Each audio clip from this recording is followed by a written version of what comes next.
Hello guys! Another day, another wiring installation. Dinalaw tayo ng kasamahan natin sa Suzuki Espresso para ipa-install ang kanyang Bosch Europa horn at ang kanyang dashcam. Hindi raw kasi pinapansin ng ibang sasakyan kapag siya ay bumubusina. Kaya binaklas na muna natin yung kanyang bumper para maikabit na natin yung kanyang busina. Nilagyan muna natin ng wiring connection yung kanyang busina para matest natin kung gumagana na maayos. Tapos i-test natin sa battery. Habang tinetest namin, pati ako nagulat.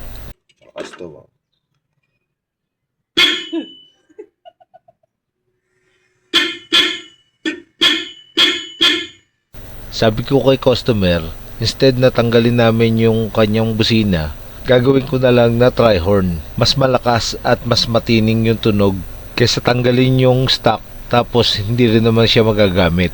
O di ba mas mapapakinabangan pa. Pagkatapos natin ikabit yung tatlong busina, pinatesting uli natin kay customer. Sige ma'am, may busina nyo.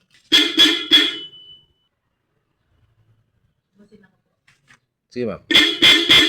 Sinunod ko naman ikabit yung kanyang dashcam. Chinek ko muna yung kanyang parts kung kompleto lahat. QCY na tricam pala ang pinakabit niya. Ito yung rear view mirror na dashcam na may tatlong camera.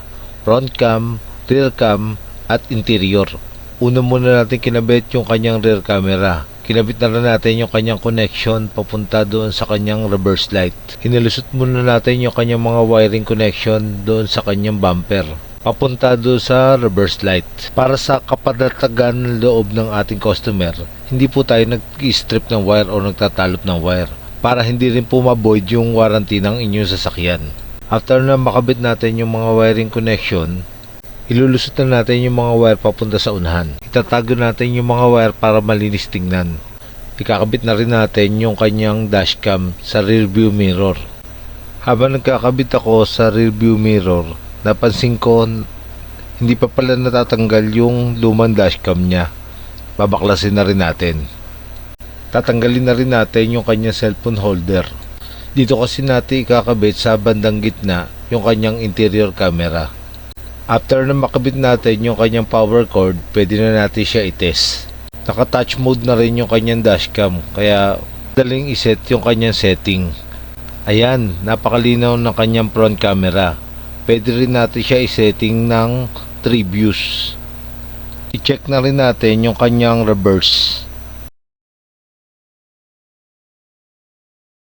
Marami po salamat sa pagtitiwala sa Nemo Lights and Accessories Installation.